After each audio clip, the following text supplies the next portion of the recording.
You're listening to KYST 89.3, The Bone. The Bone. And now time for South Tucson Youth Football. Simulcast on AM 1400, The Growler. And on South Tucson Local Access Channel 22. Oh, man.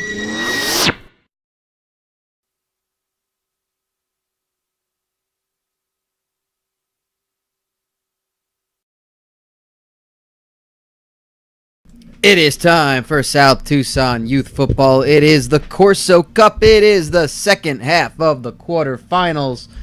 I'm Brian, and I think that's all we got right now. Let me check. No, we got Slate Blankenship joining me right here in the studio. I just didn't look to either side to see if there's anyone with me. So there we go. All right, it is time for the second set of quarterfinals. We're going to kick things off in just a moment. No time wasted here. We got 7 seed, the Wandering Lush Irish Pub out of the West South Tucson region. They are out of the Pinko division of the Foreign Legion. They are the 7 seed. They got wins over Blind Bob's Firing Range, tight one, 28-27 in the first round in the 7-10 matchup. They upset the 2 seed Kathy's Country Cooking by a score of 22-20. They defeated Nothing But Borscht Food Truck 17-10 in the third round, and they take on World of Shrapnel, the 13 seed, yet another 13 seed, making their way through this tournament. And World of Shrapnel out of the American Freedoms Conference, out of the Guns division. They made their way here by upsetting Abigail May. Actually, they've been a road full of upsets. A full highway of upsets for them. Starting things off by upsetting the 4 seed Abigail May's Aggressive Steakhouse 21-14 in the first round. They upset the 5 seed Kebab Barkers by a slim margin 21-20 in the second round.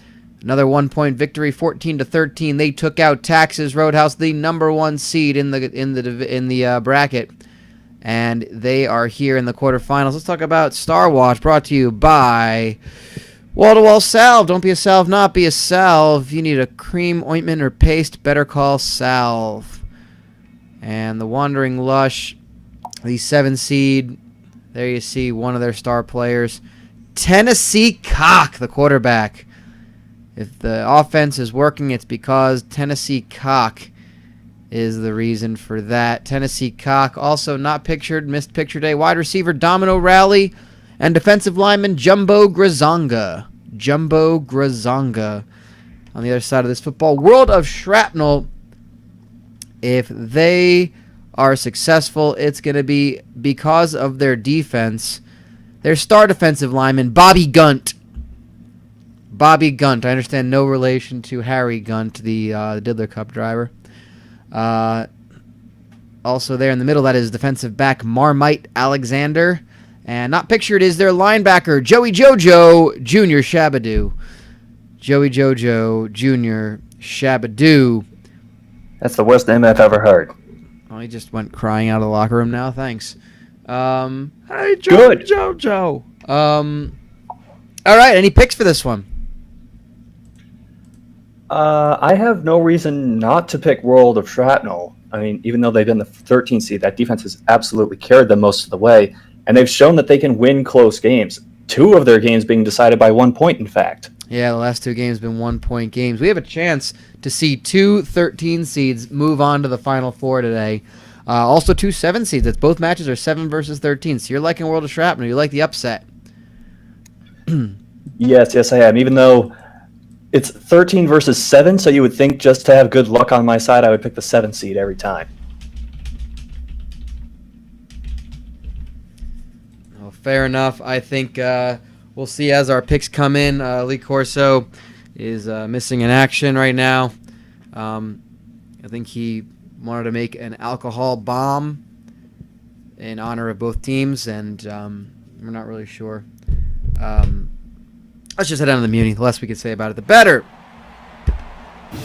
You are looking live at Municipal Field, number 180 in downtown South Tucson, Arizona. It's a beautiful evening.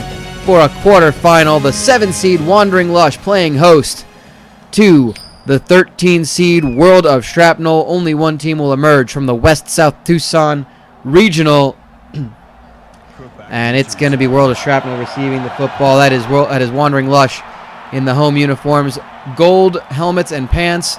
Navy blue with green jerseys. Kicking off left to right on your radio dial. As a kid already fallen down, exhausted from the heat. This has been a 3 seconds worth of a game already. And here we are. The World of Shrapnel starting things off. Handing off to Conrad Childs. Hey, it's Conrad, and these kids are already exhausted and just passed out from the heat. You're seeing it left and right on every play. It is so humid, yet it's still a dry heat. Well, the coaches forced some of the players to stay at the football field between the last game and this one to try and adapt to the environment, and it doesn't seem to be working. Yeah, I don't really know about how all that works, but there we go.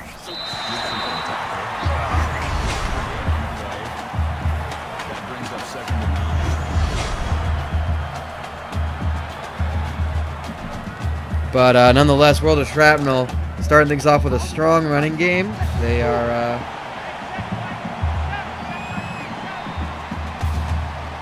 already into the other side of the over the 50 and into the World of Shrapnel half the field. Nice dump off play to Conrad Childs. A 13-yard catch for Childs.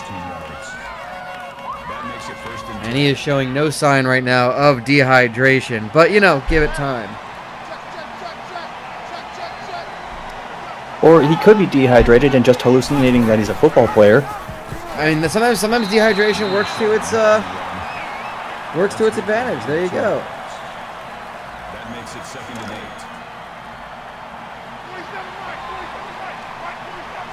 It's kind of luck of the draw on that one. One play you're a football player, one you're a bulldozer, another you're a carrot. The carrot ones really are where the defense is looking to make haste, and I appreciate that the Moxie Soda is pointing out that the scoreboard says World of Lush, which I'm okay with.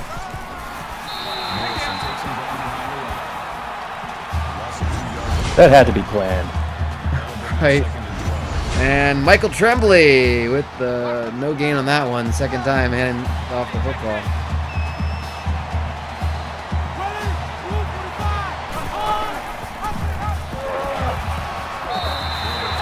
And Rick Greco, the Greco as he's been referred to, El Greco, just taken down in the backfield. 3rd and 15, and now they're getting closer. Now once they got into the red zone, they were pushed right back out of it. Once he got his hands on him, he would not Lego that Greco. No, not at all, but he's going to air it out. Almost picked off. Clarence Gibbons in the end zone.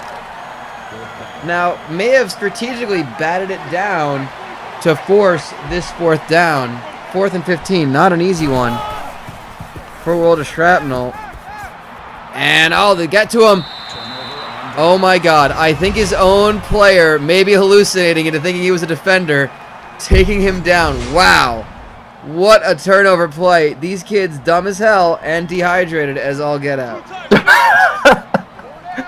That is amazing. That makes me so happy. That play made me so friggin' happy. It's just in Conrad Childs thinks he's a tuning fork now. Yes, Quentin Lacey, 2 yards to start things off. That's the running back for Wandering Lush.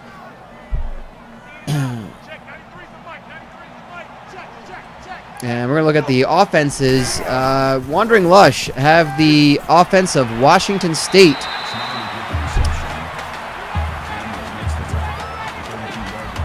So I think that means kind of double check what that means. I forget.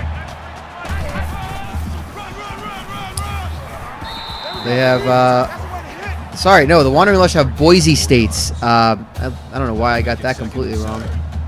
They have Boise State's offensive playbook, so they are going to be looking to throw the football downfield.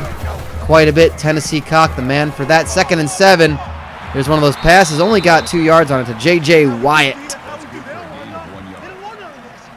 Meanwhile, World of Shrapnel. They are rocking the Ole Miss playbook. So a little bit of everything out of them. Smiley was the intended receiver on the play. That'll bring up 4th and 5.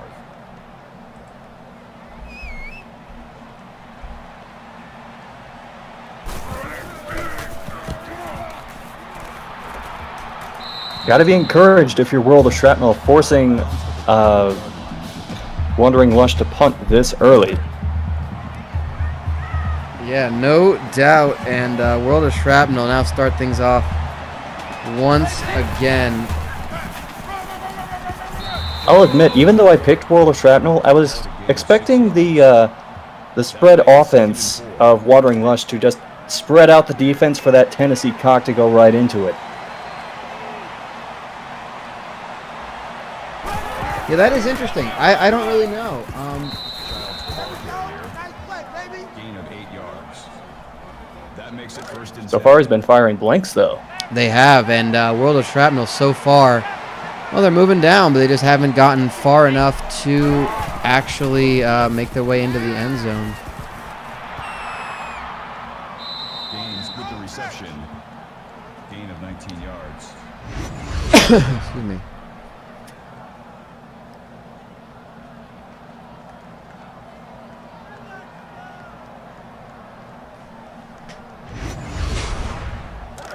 They get the first down there. They're down to the 23-yard line. And can Greco get a little further? This is about as far as they got on their first possession. It's been a stalemate so far in the dwindling moments of the first quarter. Toby F. Spinoza, 5 yards. Gang tackle there. Just two Wandering Lush boys. Just a collision like a bowling alley. Wandering Lush may be known for their offense more so, but once their defense gets backed up, they have that bend but don't break mentality. They get the Lush crush going, and people just have to settle for field goals. No doubt. No doubt about that. And we're seeing 1st and goal. This has been much, much more successful for them. End of the first quarter, they're going to take things over inside the 10. They get a minute to think about it, some much-needed hydration, or just maybe the minute to think about it. I understand the coach was talking at him so long he did not allow them to take a drink, so interesting strategy as they are down at the 8-yard line in the shotgun formation. Here's Greco. A lot of time to throw, looking for the end zone. Touchdown, Keon Morse. 8-yard catch. Greco finds his target, and it's a touchdown for World of Shrapnel early in this game.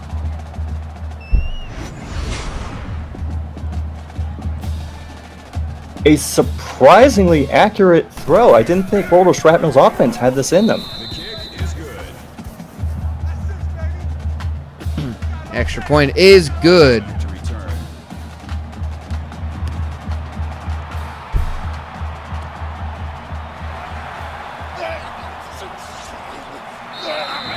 It should be noted that those fans on the sideline are purely for decoration.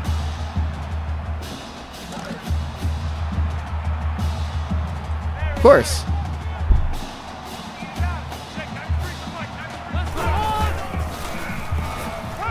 Actually, I'm trying to remember the last time I saw those fans working. It had to be... Ah, geez. Who was the president when that was? Fillmore. Possibly. I just needed a name of president, so there you go. Number 88 makes the reception.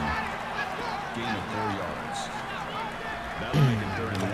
You know, I do remember how President Millard Fillmore invented the giant football sideline fan and then put them on the sidelines of the game that did not exist yet.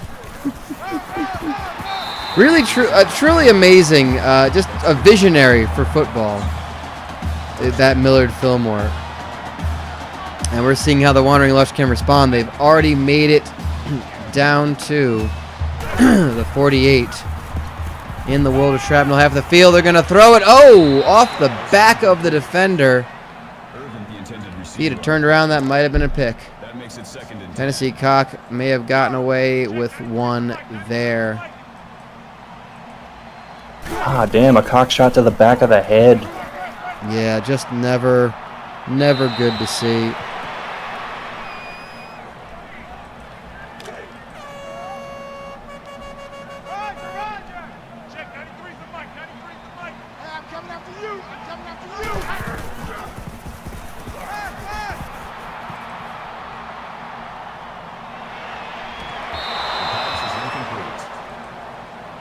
Was the intended receiver on the play. That'll make it 4th and 10. And they're forcing the punt. Look at this. 4th and 10. Wandering Lush. Punting from their own 40. That's a... Must have gotten off the wrong part of that kid's foot, because that was actually a decent punt. There's no way he intended to do that. The Wandering Lush offense has just plain been off. They seem out of sorts. No one's getting their timing right. They're stumbling. They're slurring their speech. And they can't blame it on the dehydration. Face mask. Defense. I mean, they probably should, but the coach won't let them. Still first down. And World of Shrapnel now have an opportunity to extend this lead. 3:26 and counting left in the half. They're already in the Wandering Lush side of the field. They're going to lose 2 yards on that one. Conrad Childs. Jumbo Grazonga with that one.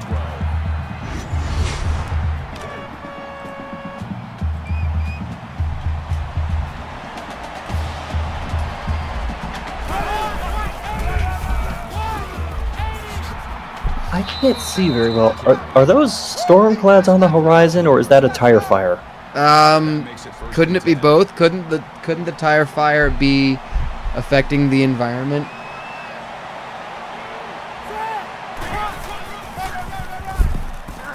I suppose it's possible.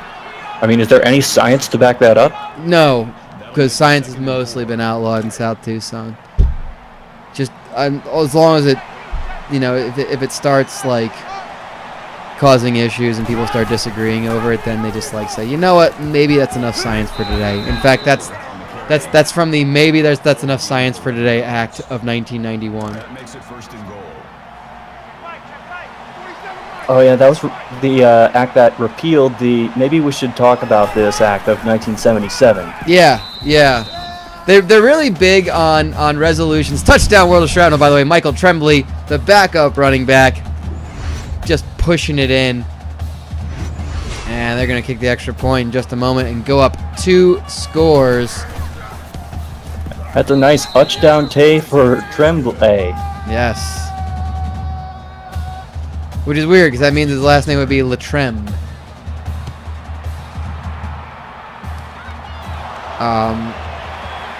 You're getting me in a weird mood today. So, yeah, who knows what's gonna come? Oh God, the libraries are gonna be interesting. South Tucson's really big on their resolutions having just sentences as their names.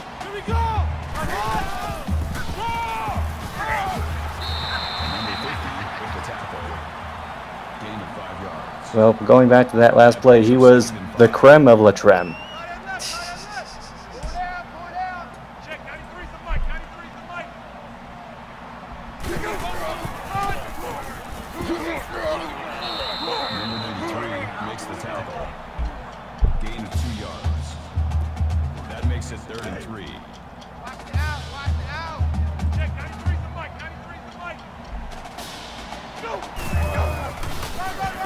I cannot wait to see the stat line for the Wandering Lush offense. They have been absolutely stonewalled so far in this first half. It's going to be sad. I can't wait for Look What You Did, You Little Jerk, our favorite stat check. And that's going to be a face mask on Still first down.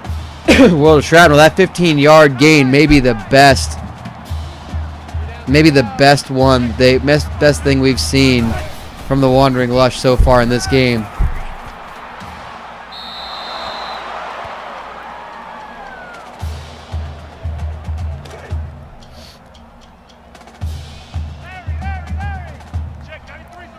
And they are down to the 41 minute and a half roughly left in this half. Joey JoJo Jr. Shabadoo with a tackle breaking up that play. It's an incomplete pass though. That brings up 3rd and 10. I think on that last play, Tennessee Hawk thought he was part of the cheer squad because he threw it directly to them.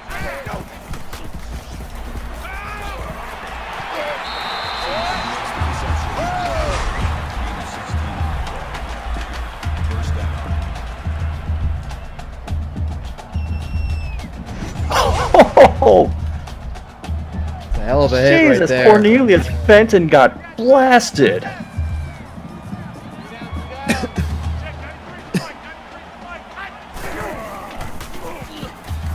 And Cock makes the catch. Domino Rally just does not stop sprinting out of bounds. And that's the thing, when Domino Rally gets going, it's hard to stop it, and you just kind of want to enjoy how it ends. And gets the 12 yards. It's a heck of a drive as a response. Colton Pollard gets 6 yards. A timeout called by the Wandering Lush. Minute 15 to go. That's their first timeout, 2 remaining in the half for this team. Well, the Shrapnel got to be careful. Tennessee's getting on a roll now. You don't want to awaken the wrath of Cock. I mean, sometimes you do. 3rd down. So it depends on what kind of Friday night you want to have.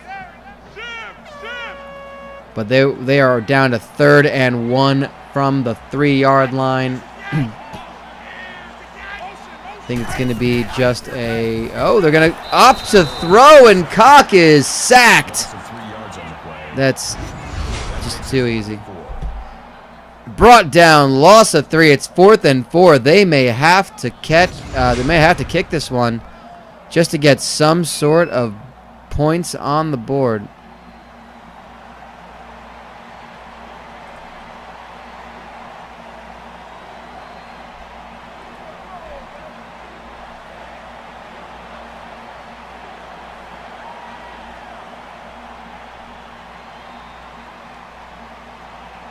Am I the only person who gets really, really angry when they delay doing the kick? I mean, it's all about time management and clock management and just being a dick to the other team. There's so much about football at this level in this town which just involves being a dick to the other team. And they're going to put points on the board. It's 14-3. World of Shrapnel.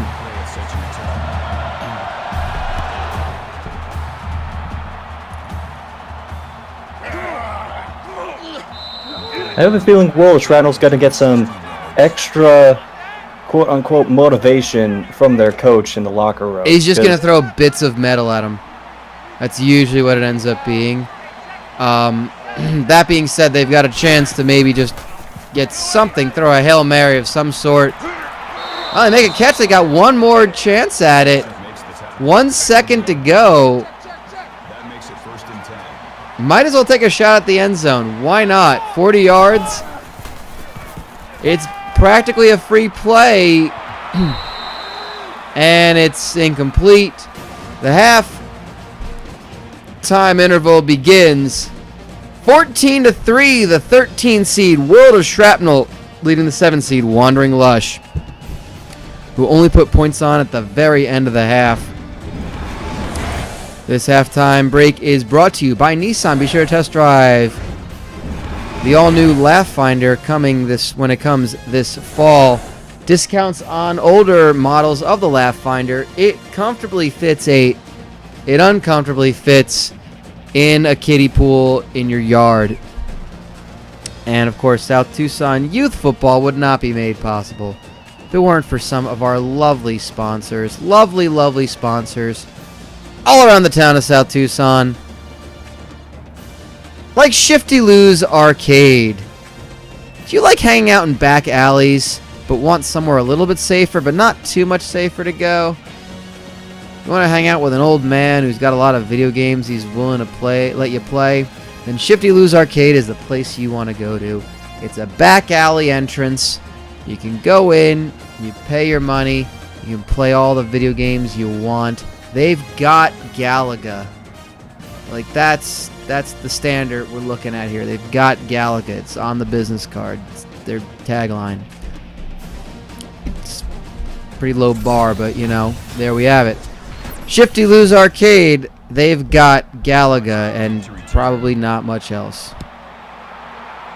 Just heads down Main Street and make a left at Hogan's Alley.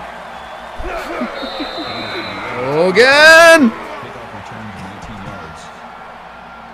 Domino Rally with the return to start things off. Wandering Lush. That is the one upside. They do start the half with the football, so they can come back and make this a 4-point game. Well, Shrapnel players being reminded of another team that had a lead and blew it. The team they beat, Texas Roadhouse. That makes it 2nd and 6.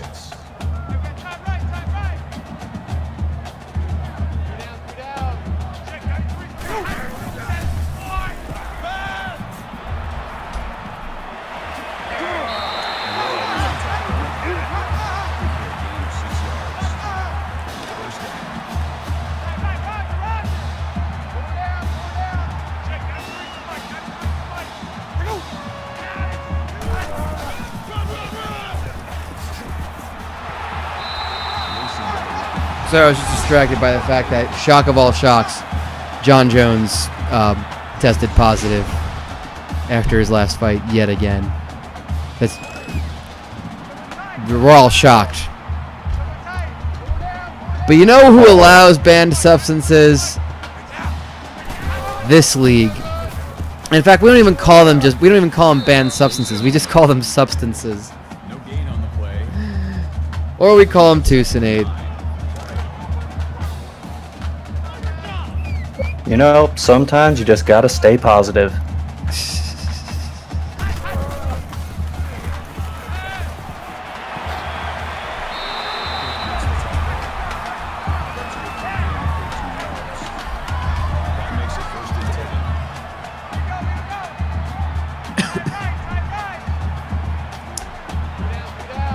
Well, the Wandering Lush very quickly making their way almost into the red zone of Oh, that's a nice first down. Domino Rally has been the linchpin in all of this.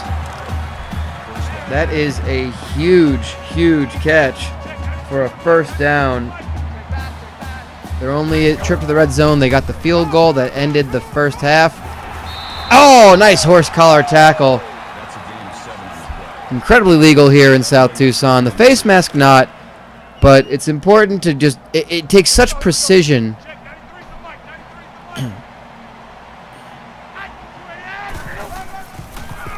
You just got to pretend that you're going into your ex-wife's bedroom and reaching out and stabbing her lover in the back of the neck with your hand and then yanking him down.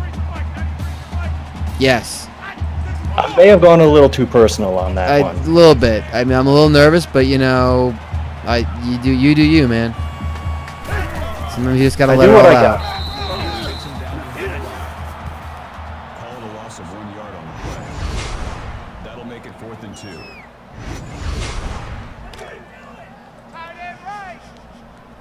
A huge tackle by Damian Daniel, was that? I think Just so. stonewalled the back. Not gonna lie, I was a little distracted by the fact that some random person with like 6,000 followers on Twitter, who I don't know who it is, just retweeted my tweet about the thing, about the stream, and I was like, oh, neat, okay, and yet no one went to watch. Oh well. I guess I need to start using the phrase "football boys." Look at all these. Look at these 22 football boys. That's not original. That's just me talking like Monster Factory, which I love and I've been watching a lot of. Brings up 2nd and 1.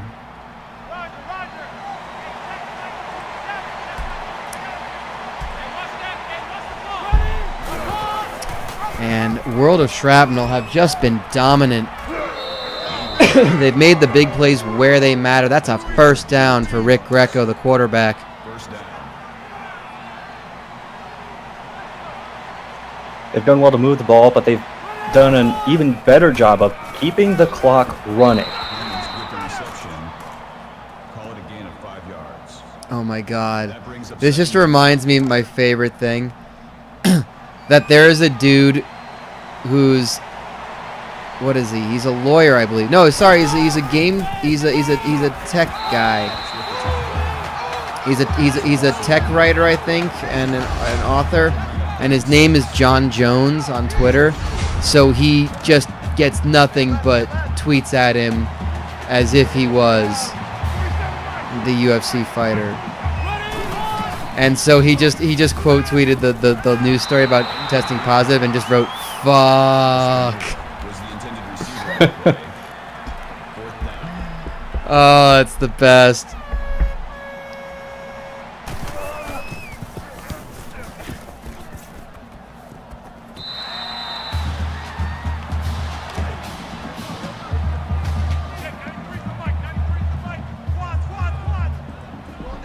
Anyway, Wandering Lush back at the football. What is with the tech writers with names of famous people? I know. I don't have another example. That's all I got. But does it actually say on his Twitter profile he's a technical writer? No. I think I just kind of combined a bunch of things. His Twitter bio says Tech Geek, #GameDev, Cat Fancier, which I don't think is a Face mask. an occupation, Defense. author, personal account, views are my own, and then it promotes his book Still first down. on Kindle with a link I to think it. He has over 7,000 followers, so I can't fucks with this guy. Considering I have 608. I think cat fancier is a job. It's just the kind that you get paid under the table for. I mean, it depends on how you fancy him, I guess. You can fancy him however the hell you want, but like, sometimes they're a little better fancied in private. That'll bring up 3rd and 4. Yeah, I remember this guy popped up before, and his Twitter bio used to say specifically that he's not the fighter. Anyway, no scoring in that third quarter. It's still 14-3, on the verge of yet another upset for World of Shrapnel. I don't know. Wandering Lush has been showing signs of life on offense. They have, but every time they've been stopped. We'll have to see. Third time's got to be the charm. Sure. For the luck of the lucky charm, the luck of the Irish charm. That was an Irish stereotype as well. And Tennessee Cock throws that one right out the back of the end zone. It's 4th and 4. Gotta wonder if they're gonna go for it now. Looks like they are. They've already gone 0 for 1 on 4th down. That was their last possession. Let's see if they can make it any better. They're gonna score a touchdown. Ryan Means, 6-yard touchdown. We're back to a 4-point game. That, of course, is pending the extra point. Showing poise in the face of that World of Shrapnel rush. Almost got potatoed by one of the rushers, but still managed to make an on-target throw.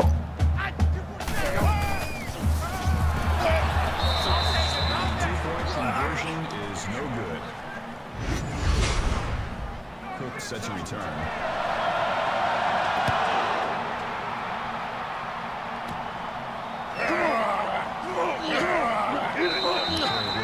They actually missed. I think they went for 2 and they missed it. Yeah, I they should've tried figured rushing it, and World of Shrapnel just immediately said, no, Nope. not today. Well, that makes sense. They actually were down 4, wanted to get the make it a 3-point game, tie it up with a field goal. Unfortunately, it is now a 5-point game, and World of Shrapnel. With the carry. Gain of 9 yards. No, World of Shrapnel, they may go for it too as well. I think an 11 or a 12-point lead is not really that great. Rick Greco gonna get the first down, hanging on to that football, both hands running, interesting style. Just opting not to use his arms to help run whatsoever. That's interesting. It's almost as if he was like handcuffed, which might be an interesting strategy for his coach. Handcuffing his hands to that football. I wonder how he's going to throw like that. Well, I think they unlocked him between plays, but that or he had sheer steroid-ridden strength, steroid-laden strength to throw a pass like that to Keon Morse for a first down, 18 yards. First down.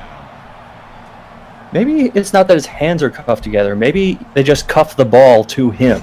Maybe. It was just for that one play, so I think they might have just got what they needed. He got out of bounds, and they just unlocked him quickly. Although maybe they might have just clipped the chain, because I think he's still got the cuffs around his wrists. And that's going to be a sack for a loss of 8. Might still have the handcuffs on for that one. Could not defend himself. That'll make it 2nd and 1. Yeah, on the downside, those cuffs are going to be digging into his wrist, probably rubbing the skin off. But on the plus side, he's got some nice cufflinks. Yes, he does.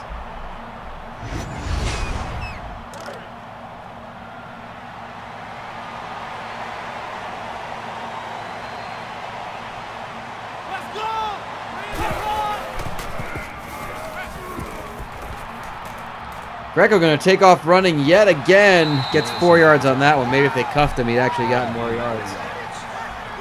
That makes it 3rd and 15. It's an interesting strategy. I mean, we're seeing teams do what they need to do to progress into this tournament. You're so close to the finals. You're so close to championship glory. Why would you not take precautions that put these boys in all sorts of danger and potential peril? It's Jerron Gaines, 92 yards. Big day for Gaines. Gets 5 yards, but it's 4th and 5, and it looks like they're going to have to go for it. They're in that no man's land. Also, if nothing else, take a little more time off that clock. They're going to take a lot of time right now. 20 seconds on the play clock. That's already under 3 minutes to go. I mean, you convert this first down, it's potentially game over.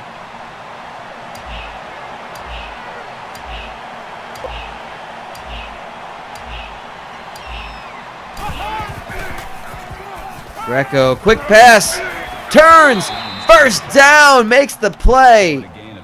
Jerron Gaines, 7 yards on that one. They just needed a little less than that. He got him just over the marker. And continues this offense. In the late stages of these games, as we get deeper and deeper into the Corso Cup, you gotta do what you gotta do. Or if you're the players for one of these teams, you gotta do what you absolutely don't want to do. Yeah. And again, what comes into play is the lack of summer vacation left on the calendar. Maybe you're looking at maybe a day trip or a weekend trip at this point. These kids have been stuck in South Tucson, practicing, training for so long. Personal foul. And a face mask is just going to move them closer to the goal line. That is not what Wandering Lush wanted. 2 minutes to go. Under 2 minutes. A 5-point lead. They are knocking on the door at this point. 1st and goal. Greco keeping it. Touchdown, Shrapnel. 4 yards into the end zone for Rick Greco. And it's an 11-point lead for World of Shrapnel. You got to imagine they're going to go for 2 on this one. Probably. They're going to kick it. I stand corrected, said the man in the orthopedic shoes. He just said that. He knocked on the door, showed me his shoes, and then said I stand corrected. Can we have security get it? He's been banging on the door. Can we have security take care of him? Look, I don't care. Remove his orthopedic shoes and beat him with it if you have to, okay? We don't fuck around here. Anyway, Wandering Lush really up against it now. Domino rally. Good return there. Gets him right to the 50. So they are not giving up. 2 scores away from being in the lead of this game. See what Tennessee Cock can do. Can they lead this team? Oh, big hit on Quentin Lacey. Just got trucked.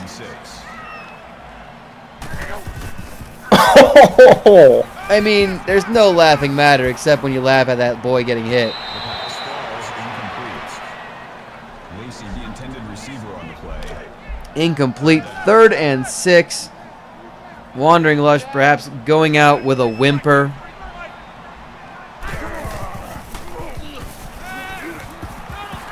Yeah, it seems like their luck has finally run out. Oh, they throw for the end zone. 4th and 6. They had a receiver who was well defended. That'll make it 4th and 6. I think it was actually defended better by the referee than the player. Alexander makes the tackle. I think even the refs want to get out of here as fast as possible. And they get the first down, so that is something. The drive is kept alive, but Tennessee Cock with a quick short pass. And they were right on him. No gain. 2nd and 10.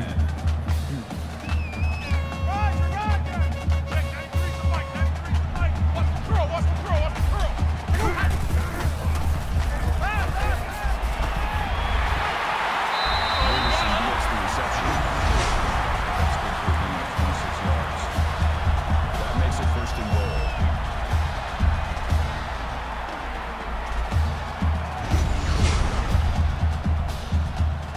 I'm trying to get excited about the prospect of an onside kick, but It's hard to, isn't it? 1st and goal, though, for Wandering Lush. do they actually teach these kids what an onside kick is? Nope. And dropped it in the end zone. That was Domino Rally, a rare mistake That brings us from the 2nd and goal. star. So we know for sure that these kids don't know what onside kicks are or how science works. Yeah. Cock to Domino Rally. Catches that one. 2-yard catch. And a touchdown for the Wandering Lush. Do they go for 2? May not matter. Might just kick the field goal, the extra point at this point. And they will. They're set up for it. 5-point deficit. 46 seconds. And here's the thing. All 3 timeouts.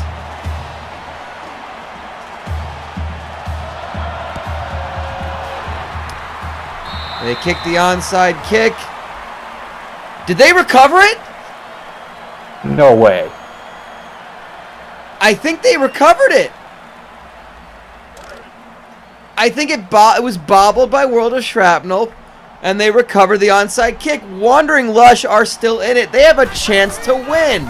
Oh, With dear. 45 seconds, Quentin Lacey gonna power through for the first down and call the first timeout, which actually the clock does stop on the timeout on the first down, but once it's placed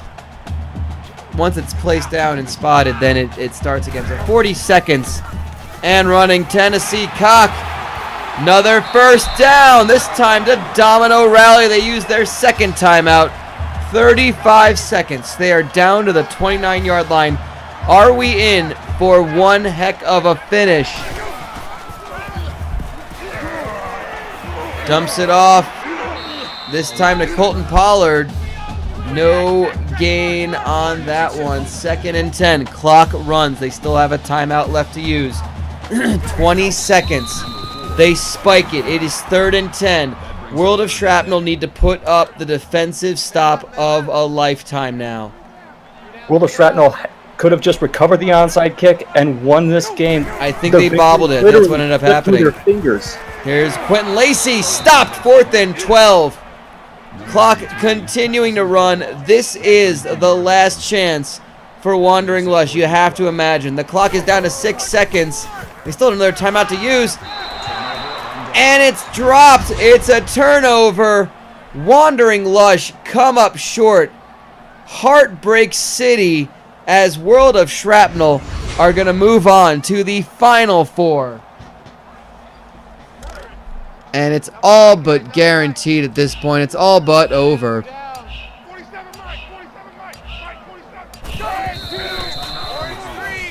Crisis averted if you are World of Shrapnel. Ooh, especially if you had them picked to win as far as the betting went. A little bit of scoregami today, 21-16. It's not a bad one, but that is your final score.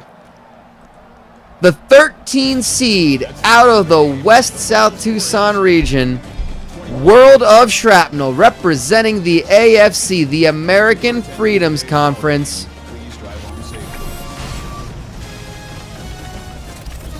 They will make it to the Final Four, and they will await the winner of our next game. The final score, 21-16, Wandering Lush falls short.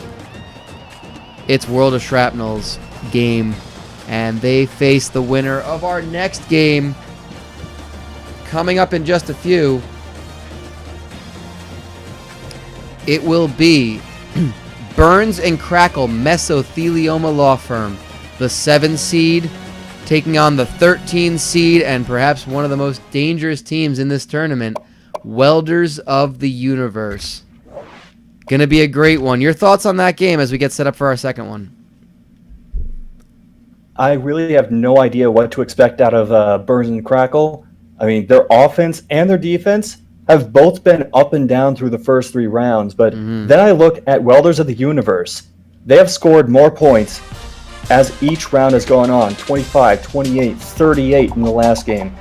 But their defense has been incredibly consistent because they have only let up 21 points in each game. Wow. Do you want to go through, while we're getting set up, why don't you go ahead and let me know why don't you go ahead and tell the folks the paths these two teams got here, starting with Burns and Crackle, the 7 seed. Well, I Burns assume and you have it in Crackle, front of you, so. yeah, they beat Francois Creperie 14-11, and then they went on to upset number 2 Big Paul's Mexican Car Wash 35-28. That was the big one. That was the big one. And then in the previous round, they embarrassed number 6 You Need a Clown 24-10. Yeah, I remember that game. That was a surprise of a game, in that no one was expecting the Clowns to come out so flat after looking so good in the first 2 rounds, and of course, with the pedigree of that first ever South Tucson Youth Football Championship. Welders of the Universe, how'd they get here?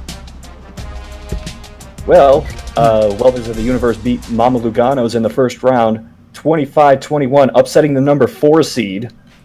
Then they quote-unquote upset the number 12 seed Extreme Dentistry 28-21.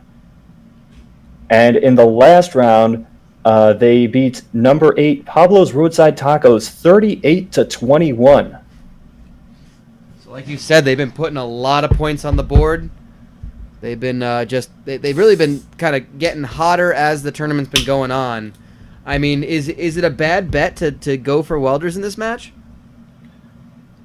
I can't say that it would be a bad bet. Yeah, I mean, they are an underdog as far as seeding goes, but that's seeds ain't nothing but a number. Yeah, Hey, I think their defense. I think their defense is going to be consistent as always, and as far as offense goes, I think they have the power to pull off this victory. As long as they score more than 21 points, they're good. All right, Star Watch. Let's go over to the players on Burns and Crackle Mesothelioma Law Firm. Right there on the left, that is running back Masterpiece Theater. Masterpiece Theater. Middle there, that is their quarterback, Teddy Graham. And not pictured, their defensive lineman, their true star of the team. Their linchpin, Haas Manatee. Haas Manatee. Of course, Welders of the Universe, you know them well. In the middle, that is their star quarterback, Kirk Fogg. On the left, that is their defensive back, Butterscotch Toppings. And not pictured is their star wide receiver, DeColin Ream. DeColin Ream. And we've got our picks. If you've got a pick, let us know in the chat. And let's go down to the Muni for our second game, our final semifinal. We need a matchup for World of Shrapnel. You are looking live at Municipal Field number 119 in downtown South Tucson, Arizona, for the second half of our doubleheader today, and the fourth of 4 quarterfinals in the Corso Cup. It is Welders of the Universe, the away team, the 13 seed coming out of the BCC, the Blue Collar Conference. They are in their away strip of gold pants and helmets in the white away jerseys. They kick off left to right on your radio dial to Burns and Crackle Mesothelioma Law Firm in the black and white. They are the home team. They are the 7 seed out of the Big Small Business Conference, the Services Division. And they are starting things off from the 48-yard line. First possession here. Burns and Crackle are nothing to cough at. That's outstanding. That makes me really happy. First on the tackle. Call it a gain of 2 yards. That makes it 2nd and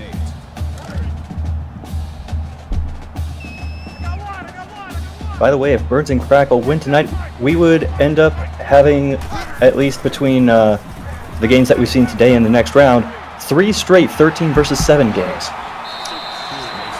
That's true. Teddy Graham getting things started. He likes to run. He's a very mobile quarterback. Getting that first down, starting things off strong.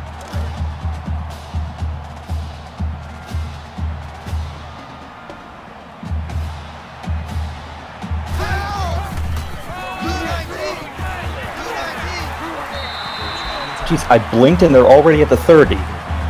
Yeah, they have been moving quickly. That's Masterpiece Theater. It's a 2-pronged running attack from Burns and Crackle.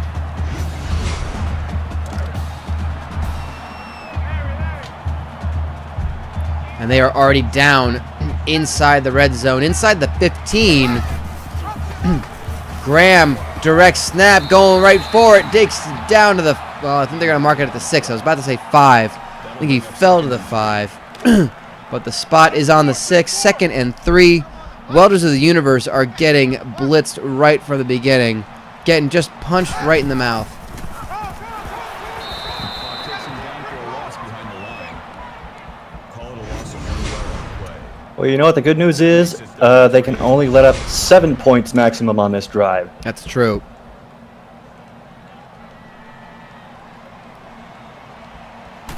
Not going to be too worried just yet. It depends on how their offense does for the first couple of drives. That That's is a where my concern lies. huge stop. That is somehow not in the end zone. Khalif Tatum with the catch.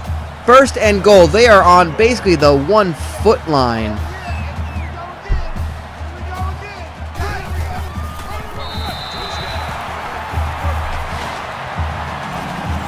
And Ed Parrish, the fullback, with the touchdown.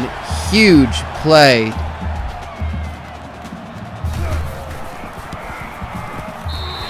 And Burns and Crackle, just a massive first possession.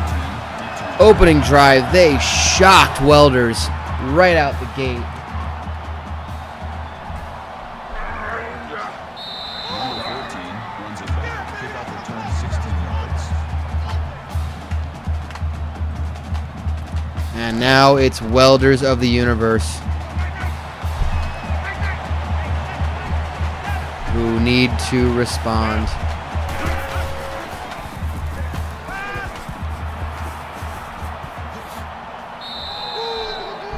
And let's see how they do. Kirk Fox starts off with a 9-yard rush.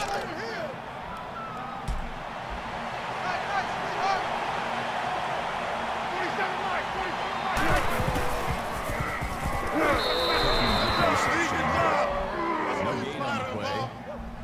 First down.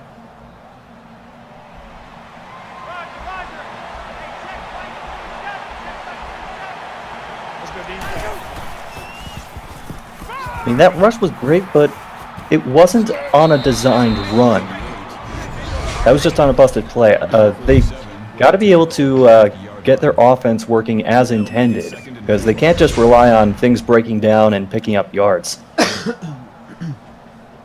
That is true, but they are moving currently at the 50-yard line, 2nd and 4. And Welders of the Universe, you know, maybe a little shocked. You know, don't want to panic. Oh, had a wide receiver covered. The pass was on target, but it just could not be pulled down. 3rd and 4.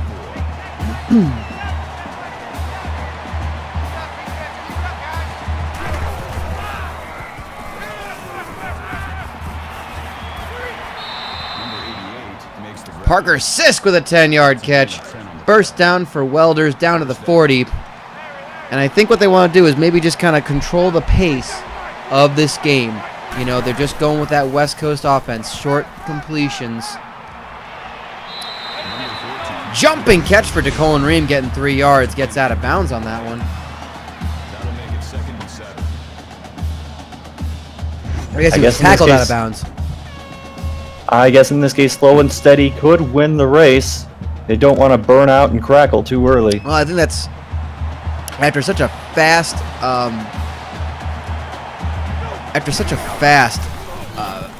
opening drive. Maybe they just realize they need to kind of control the tempo of this game. That's Quentin Ernst, 16-yard catch up the middle on the slant, wide open, and a first down for Welders.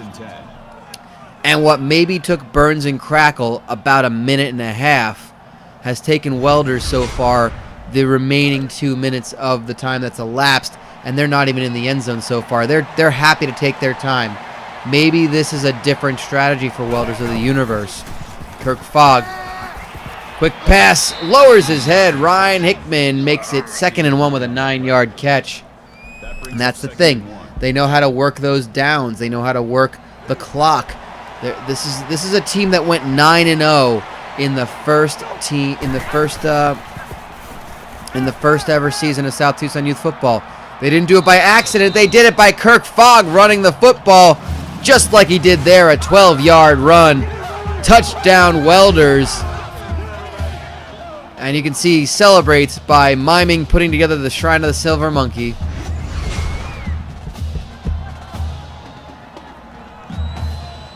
You know, maybe the offense was told to make this drive a little longer than usual because they were on the sidelines completely throwing out their defensive game plan. Whatever they had before just was not working. Well, tie game. 1:03 to go in the first quarter.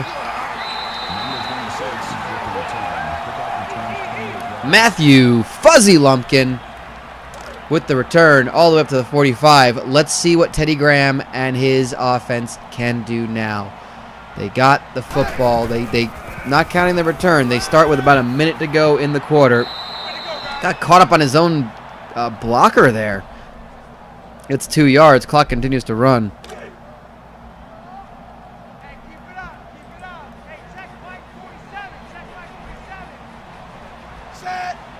Again, can't blame dehydration for that one. Not quite. We're not seeing the real effects of it just yet. The intended receiver on the play. That'll bring up 3rd and 8.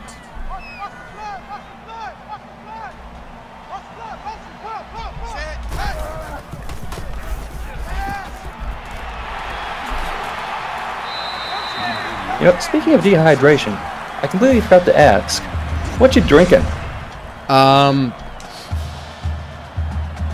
Dirt. I'm really dehydrated as well. Not gonna lie.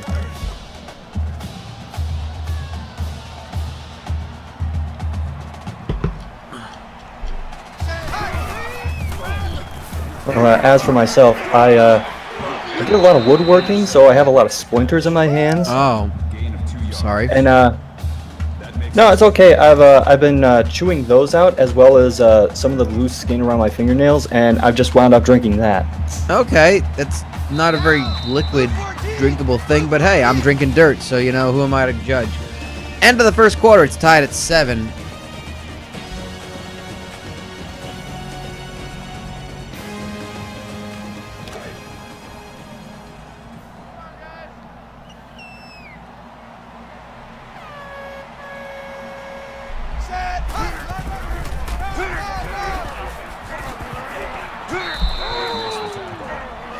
And Masterpiece Theater starts off with a 7-yard rush up the middle.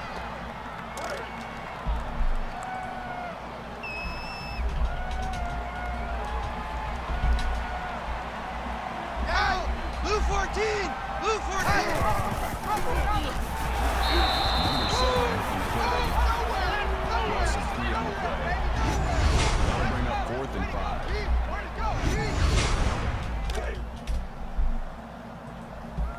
It looks like the Welders defense is starting to key in on Masterpiece Theater. Gotta wonder if they're gonna bring Parrish back into the game, do some misdirection to give the ball to him. Maybe so, and Welders gonna force that turnover. I think the ball might have just bounced off of a defender's head. I don't know what happened there, but Teddy Graham coughs up the football. But we know for sure it was absolutely not dehydration. And the ball's on the ground, fumble. Welders of the Universe cough it up. I'm not so sure the ground didn't. No, you know what? It's loose before the player even hits the ground. So that's an excellent tackle. A huge pivotal play. Burns and Crackle back with this one in good field position. 30-yard line. No, going nowhere is Teddy Graham. They did not buy the play action. That Welders receiver is going to be feeling sick to his stomachs after that.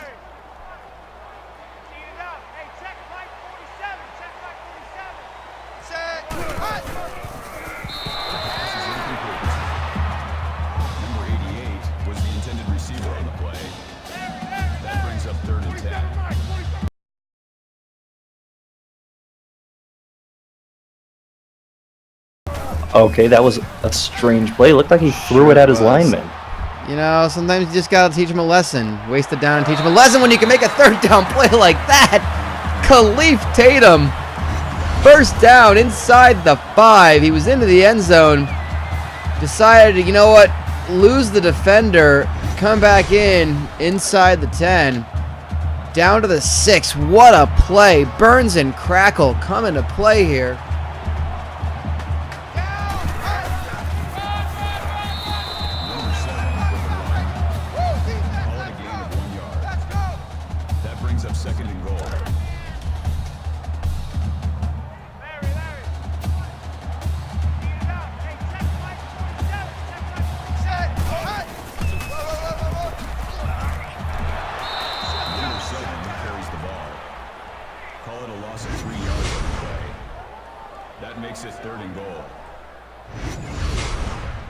And that Welders defense is absolutely expecting Masterpiece Theater to get the ball every play.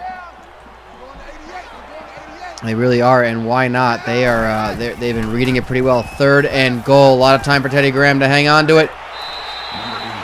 Marion Deloach. That's a hell of a name. Not one we came up with. That sounds like one we came up with. 4th and goal. They're inside the 1. I mean, you gotta go for it. Why wouldn't you? Teddy Graham gonna hang on to it, gonna run himself. Touchdown, Burns and Crackle. Held our breaths for just a moment.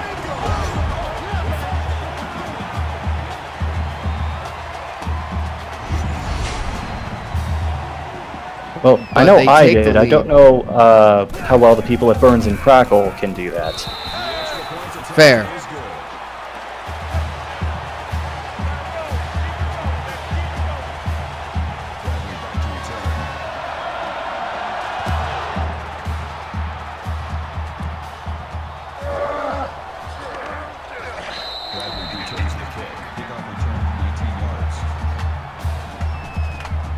And Welders of the Universe find themselves behind again, 14-7. A lot of time to play though. Only 2:40 left in the second quarter.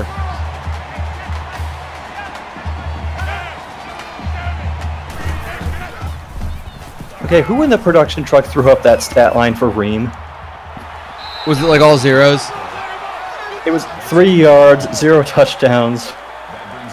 Ah, that was our good friends of Look What You Did, You Little Jerk.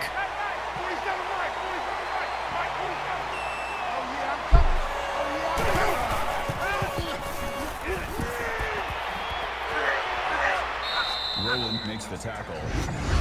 That's good for a gain of 9 yards. That'll make it 3rd and 1. I thought for sure Todd Concepcion was getting the first down on that play. Wow, 3rd and 1. They are making them work for it. They absolutely are.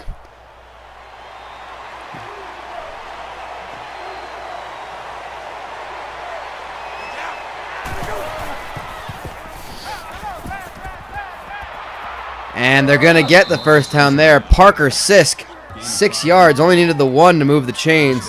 First down, Welders. They're continuing to move forward. Look what you did, you little shit. I mean, well, look what you did, you little jerk. Gets the Home Alone reference in there, too. Mesothelioma, you are such a disease. Yes, exactly.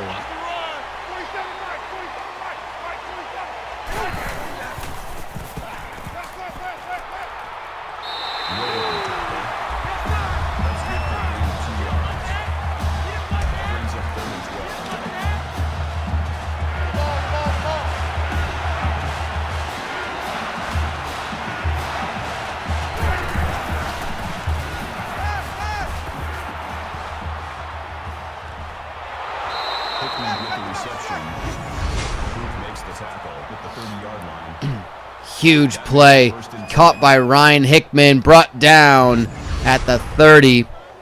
And we're seeing just a divergence of styles. Welders of the Universe trying to just grind it out, just exhaust the defense of Burns and Crackle, keep them on the field for a longer time. That's a big catch.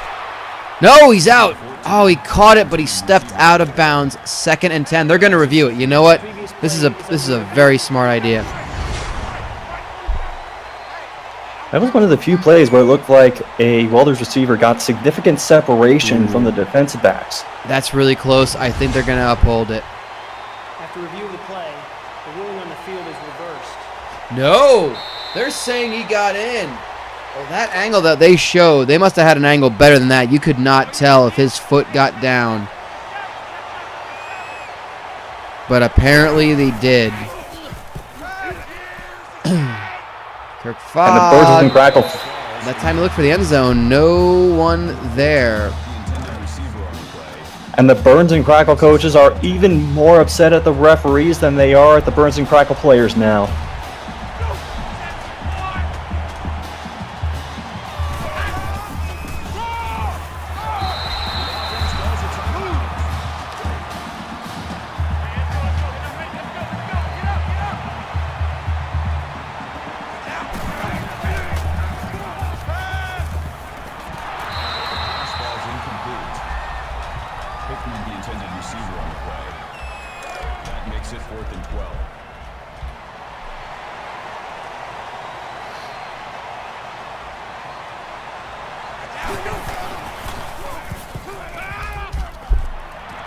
I don't know how I feel about this call. And that's a big play. The Colin Ream touchdown. Huge right there. Sorry, that's unfortunately bad timing with your apprehension.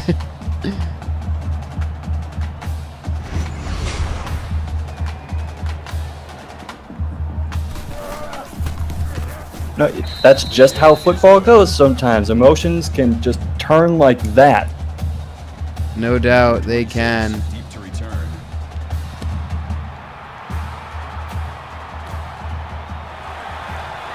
You know, doesn't Welders get the ball at the beginning of the second half? I think they do. They kicked off to Burns and Crackle. So we're going to see. Burns and Crackle may feel under the gun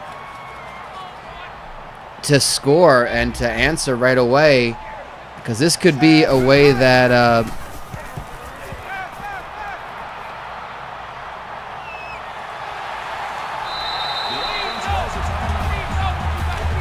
this could be a way for Welders to kind of turn the tide.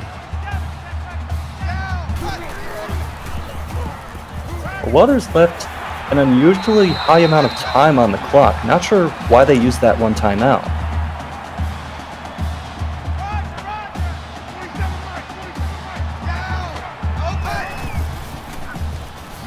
That I don't know, but 27 seconds. They're going to get 5. Oh, they're going to get the first down on the face mask. Everybody take a drink. Defense.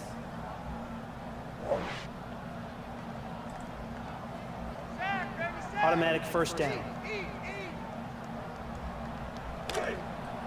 Man left, man left. Four down. Hey, check Mike 47, check Mike 47. Set, blue 14.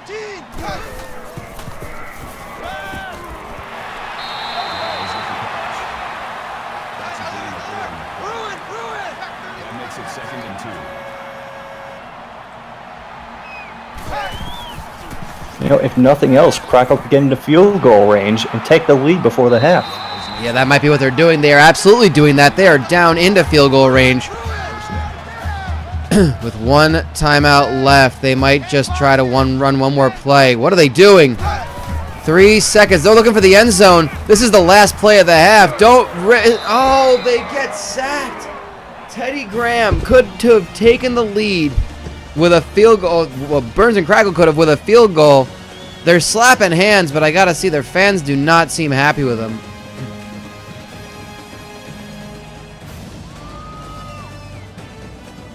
My goodness.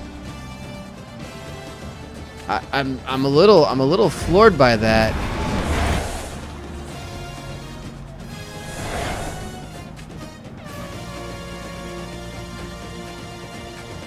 I need to get up and walk around for a bit. Are you okay?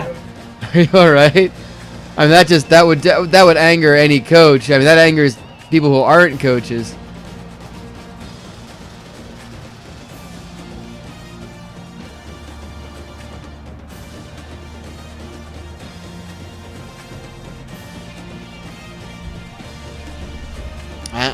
I'm stunned. I'm not gonna lie, I'm a little tired and don't feel like doing the live read right now, but oh my god. Yeah, brought to you by Listen. There you go. Comfortably seats 6, uncomfortably seats anyone who missed Bobby Roode's debut on SmackDown Live tonight, which was including me. But I'm kind of like, whatever, because it really hasn't interested me much in NXT, so whatever, okay. Number 14. And it still got that cough, which is fun.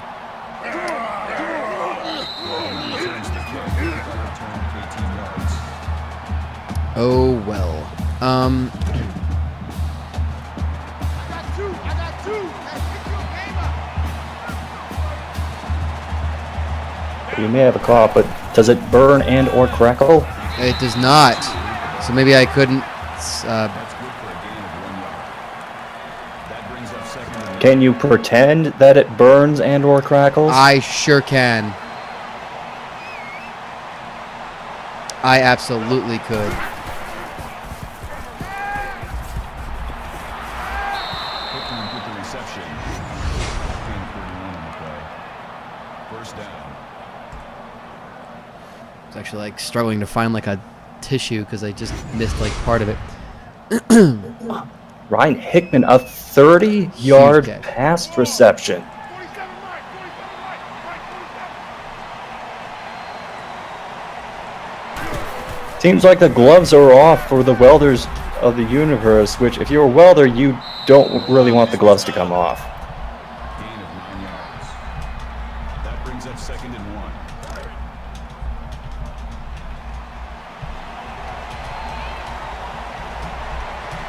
And Kirk Fogg has been doing a surprising amount of damage on the ground with those quarterback scrambles. He really has. Todd Concepcion, however, that's the thing. He threatens him with that and then hands it off to Concepcion.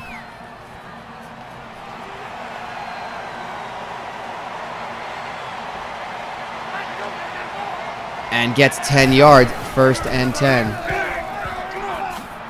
The decepcion of Concepcion. Yes! Todd Decepcion. That makes it first and goal. Depending on what plays they call, he might get a recepcion. Oh my god. Yeah. Hands it off, tackled. So That brings up second and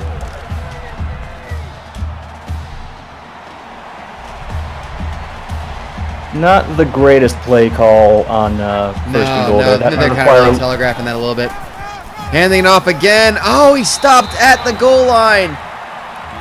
They're gonna be literally on the goal line for this next play at 3rd and goal. They gotta take their time on this call.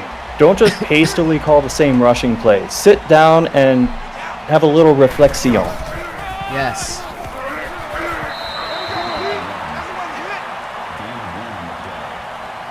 That brings up fourth and goal.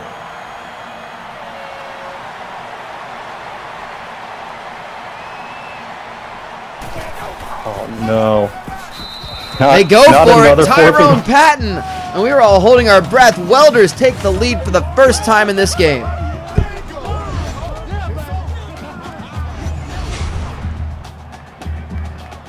Oh, thank God they made it. The extra point attempt is good. You know what? They gotta go for the kill. There are only winners and losers in this. You don't get any ribbons for participation. No doubt about it. Burns and Crackle now have to answer. Number 7 runs it down. Kickoff return 16 yards.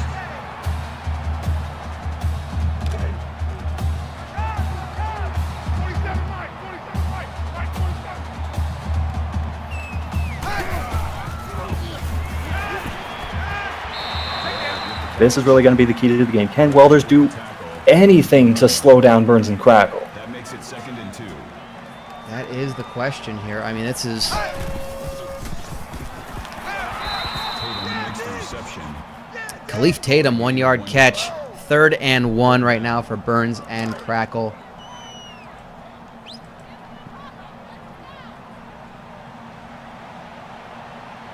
Down. Hut. Blue 14. Blue 14. Although I don't think Welders will be too worried if Crackle scores a touchdown again, because, like we said before, they've allowed 21 points in every single game. That brings up 4th and That they have, so maybe this is maybe they're onto something.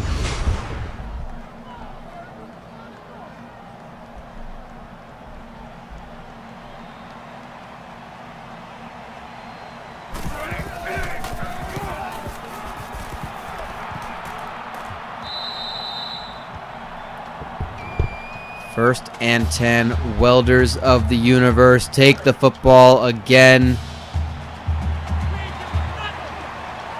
They may be in control of this game now. And you know how they are. They do not like to let their foot off the gas. That's an off-target pass, a rare off-target pass for Kirk Fogg. That makes it 2nd and 10.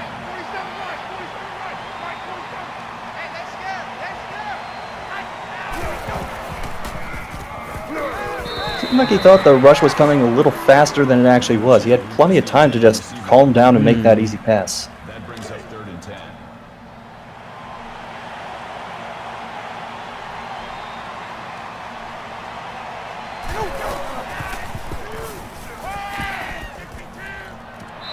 Number 14 makes the reception. That's good for a gain of 19 yards. 1st down.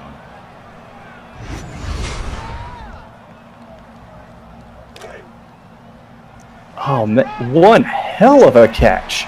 That's an amazing play, and it's 1st and 10. That is the danger of Welders of the Universe. They dump it off quick on that one to Liston. Only gets a yard. 2nd and 9.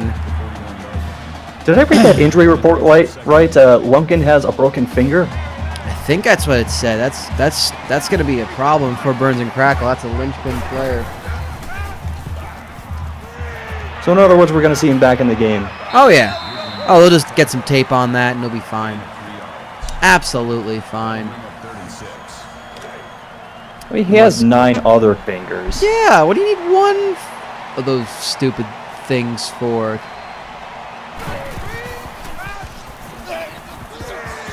I also noticed they didn't tell us which finger. Yeah, that's, I mean, you know, way to go. Excellent reporting, guys. 4th and 6. Looks like Welders are going to go for it. I admire this. They only need to get to the 32-yard line. They've proven. And Kirk Fogg is going to take off running, and he's tackled. Oh, it's a turnover. Maybe a mistake. Burns and Crackle, chance to capitalize.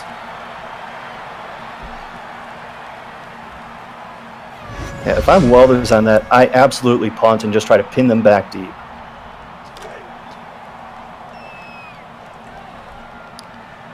Yeah, that's a questionable play, I gotta say. We'll see if Burns and Crackle will make them pay for it. And they're gonna start off with a huge run by Teddy Graham, 17 yards up the middle.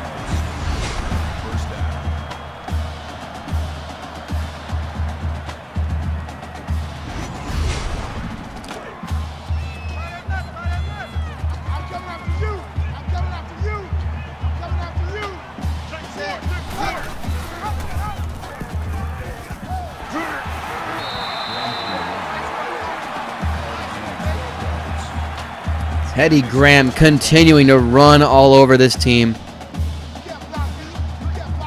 And he's doing it with the 29-yard line. Same read option play, no less. Blue 19.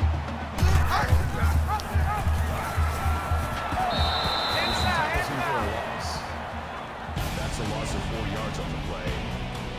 That makes it 2nd and 14.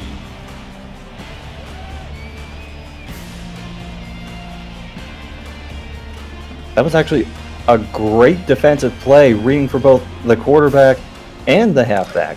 It really was. It's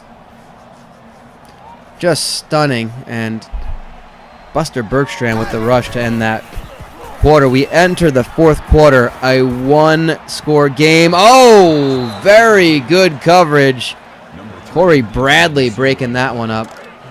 That brings up 3rd and 14.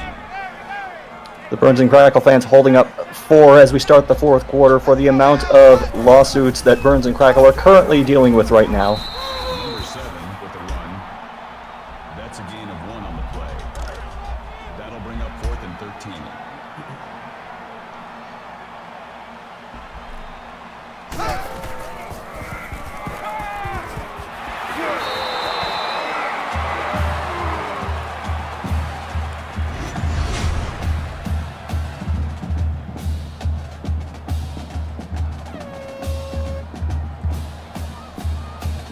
Very, very gutsy play by both Huge. these offenses. How many fourth downs have been converted in this game? We'd have to go and check on that. That's just been a lot. There have been a lot. They've gone for it on fourth down a lot of times, which is the thing. And Teddy Graham untouched almost. He is just smushed. There is no better verb to use at the 2-yard line, maybe the 1.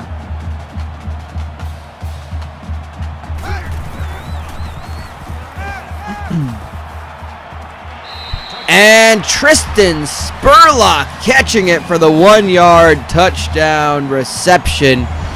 We are tied up with 4:20 to go.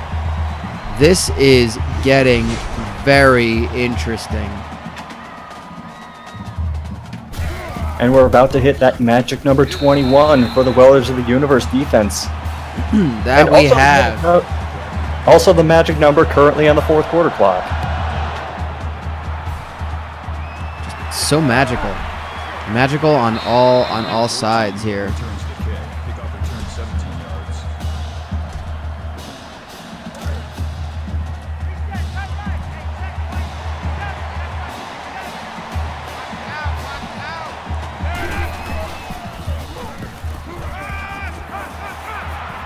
And interesting screen pass selection. Concepcion losing 2 on that play. 2nd and 12.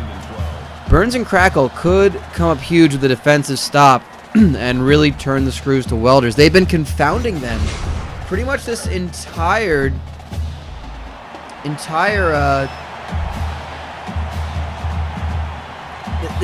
game. This has not been a typical Welders of the Universe game, and it makes me wonder. It really makes me wonder what we're gonna see. I mean, they make a big play like that. PJ Martindale with a 17-yard catch. I think some of the players are just acting on instinct, trying to fool the Burns and Crackle defense. Like you saw Todd Concepcion turn around and start running toward his own end zone. But the defense was not fooled at all by that. Not at all. That's Parker Sisk. 18-yard catch. Continuing to move forward.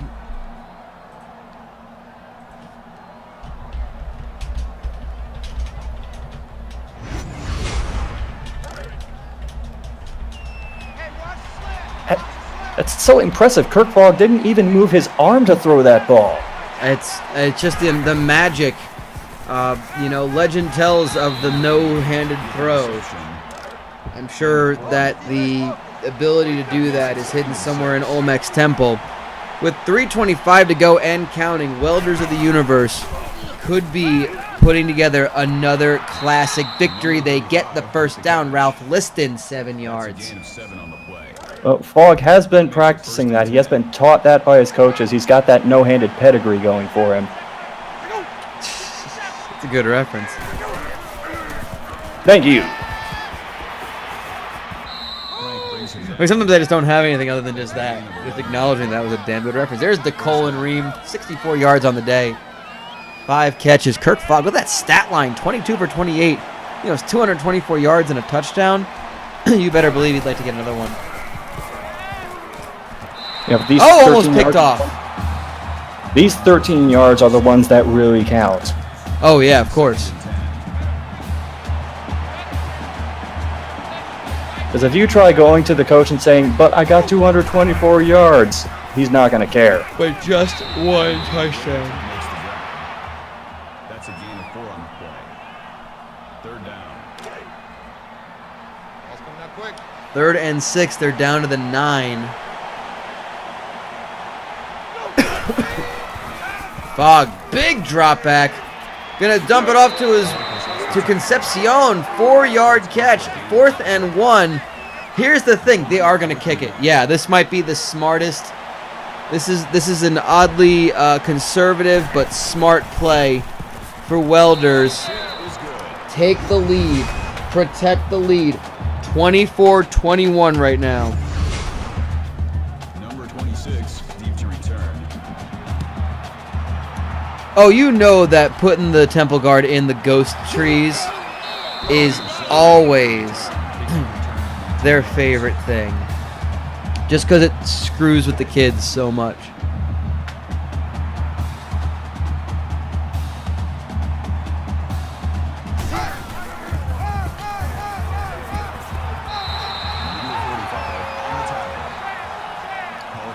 Reminds me of an idea for a Halloween costume my friends once had. One of them was just going to be the guard, and the other one was just going to be a bunch of trees. Is that for real? Actually, yes. It sounded oddly real. The problem with dressing up like a temple guard is that you don't realize how naked you really are.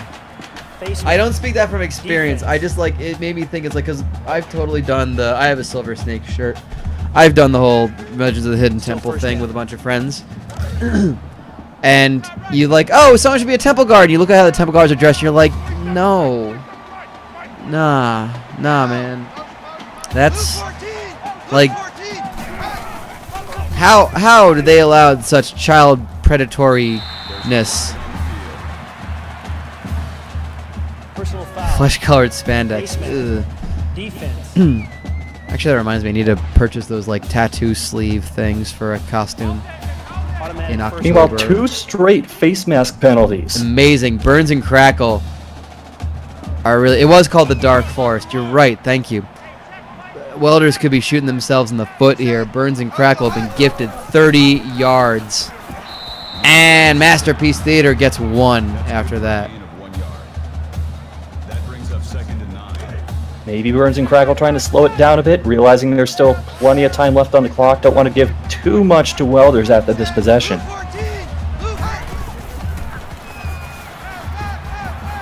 Or maybe they're just trying to bait them into another face mask penalty. That's good for a gain of 2 yards. That'll bring up 3rd and 6.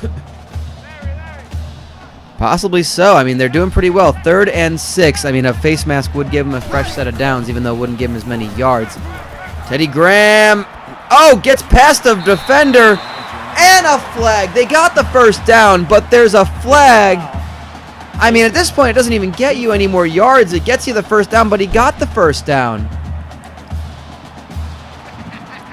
Welders are collapsing here. Burns and Crackle down 3.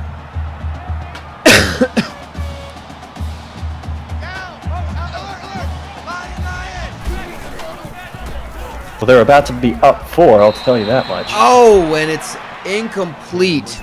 Well, you know what? I think at this point we'll see a tie game at the very least. They throw it, and it's incomplete. 2nd and goal right now. This is getting close. Pitch play, and he's brought down for a loss of 2. 3rd and goal. This is an amazing defensive stand by Welders of the Universe. 3rd and goal right now. Burns and Crackle use their first timeout. A lot of time. Oh, there's a backup quarterback who is sacked. Antone Harper. And they're going to have to. Masterpiece Theater is out with an injury. Looks like Teddy Graham is out with an injury. They're going to kick and tie this game up. Welders of the Universe just put a defensive stop that pretty much made up for all of those awful face mask penalties. That boy devastated, dropping to his knees, just absolutely devastated. That's just a really funny animation. DeColin Ream gets 16 yards on the return, 49 seconds. Could we see overtime? Welders have all 3 timeouts. They've got to go. Well, I don't want to say they have to go 65 yards. They've got to go at least 50. I think that kid was devastated because he was the one person on Welders who didn't get a chance to rip someone down by the face mask. Maybe that's what it was. First catch, Ryan Hickman, 4 yards. Clock continues to run, 2nd and 6. Welders may just look at it and say, we've got overtime. We feel confident about winning it in overtime, but you know what? Give yourself a chance to win it in regulation. You don't want to have to potentially risk overtime. But they are doing it. They are running out this clock. I am shocked. They have 3 timeouts. What are they doing?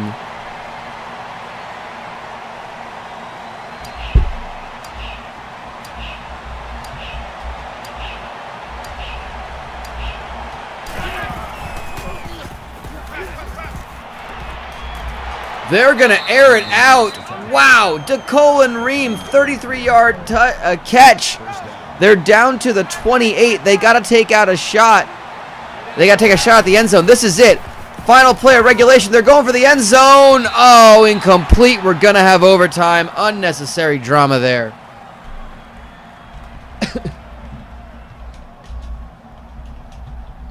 And in that void of silence, while people were waiting for Welders of the Universe to snap the ball, you could hear people ripping up their betting tickets. They could have easily put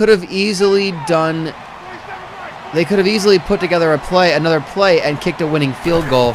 Welders are going to have the football first. Kirk Fogg going to hang on to this one. He's going to rush it for... Oh, he put the football on the ground. Burns and Crackle have recovered. Turnover by Welders, a fumble on the rush. The first play of overtime. Has the hubris of Welders gotten the best of them? Will Burns and Crackle do it? They got to do it without their star quarterback. They've got to do it without their star running back.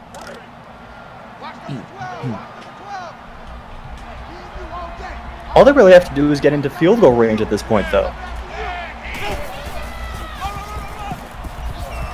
Yeah, they do. They absolutely do.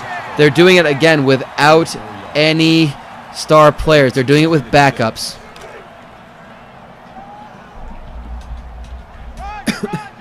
Second and 6. You're right. They just need to kick the field goal, but they're a little bit out of range. They got to get the first down first. Harper throws it. Gets 2 yards on that one. It's 3rd and 4. Burns and Crackle absolutely could just play for the game-winning field goal if they so choose. A first down would effectively end it. Can Harper do it? Up the middle. It's incomplete. 4th and 4. This is not a gimme. Are they going to kick it?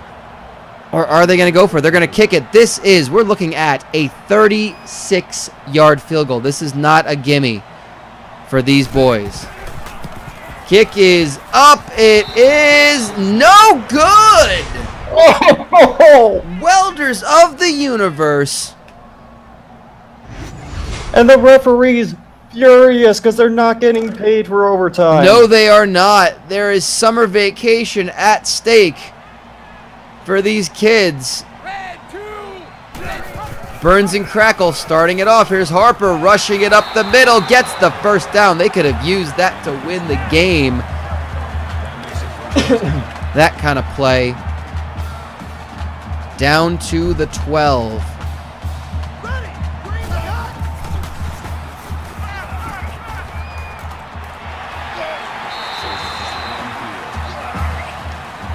A flag called a face mask Defense.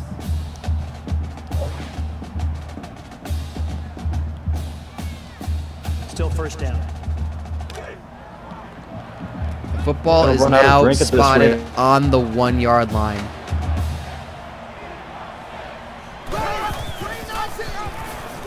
Take the handoff. Harper himself takes it in, but there's a flag.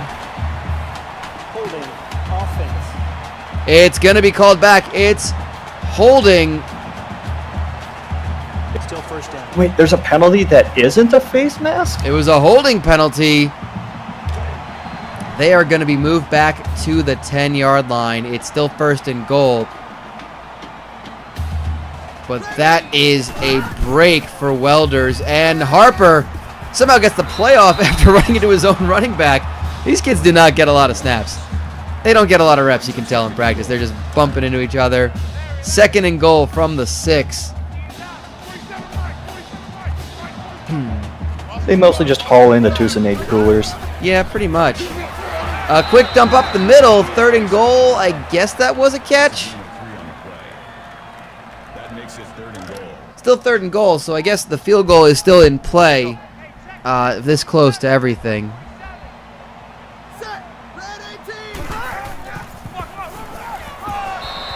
Takes him back behind.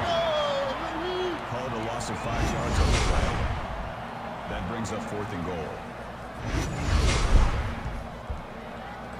Oh, Yeah, that Phil's- inexperience coming into play. He just had no idea what to do with the ball. Oh, they're going to have to kick the field goal. It's now it's a 25-yarder. It's good, but it gives Welders of the Universe an opportunity to win this game. A touchdown will win it for Welders.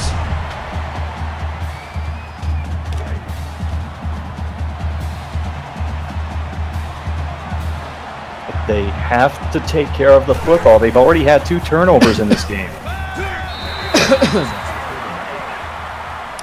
First thing is a sack, a loss of 6. Kirk Fogg just hit very hard. It is 2nd and 16, back behind the 30.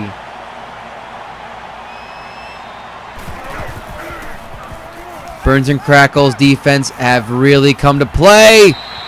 Oh, they break up that one. It's 3rd and 16. That was an opening, a very small window. Great defending, a good throw, but one hell of a defensive play. 3rd and 16. That could be the matter of what wins this game. Fogg, a lot of time. He's gonna throw. End zone, batted down in the end zone. 4th and 16. This is it. You don't have to go for the end zone. You have to just, they're going to kick the field goal? Are you kidding me? What? I don't know why they're doing this. This is a really bad idea. The kick is, you know what? I think they just wanted to go on summer vacation. Probably. And who can blame them? Because Burns and Crackle, Mesothelioma Law Firm, are the 4th team in the Final Four. That's the end of the game. The final score. They will take on World of Shrapnel in the 2nd semifinal. What a game that was. And with that, Burns and Crackle is the highest remaining seed. A 7 seed. They will continue to host these games. They put away Welders of the Universe 27-24 in double overtime. Burns and Crackle Mesothelioma Law Firm will take on World of Shrapnel in the 2nd of 2 semifinals. The other semifinal, we know that one already. It's Mitch's Toys and Guns taking on Ballet Bob's Dance Studio. A pair of 11 seeds. It's going to be a 7 versus a 13 and 2 11s. These are your semifinals. They will be broadcast next week. We hope to join you. You will join us tomorrow night for more Diddler Cup action. We go to Flavortown, USA for Guys American Bar and Grand Prix at the Flavortown International Speedway. It should be something. I can't guarantee how good that one's going to run. I'm not, we'll see. We'll make it fun. Whatever. The Paul Fine Quad Show is next. Thanks to Slate Blankenship, as always, for joining me. This has been This has not been the Diddler Cup. This has been South Tucson Youth Football presenting you with the Corso Cup. We'll see you next week with more South Tucson Youth Football action. We're down to 4. Good night from South Tucson.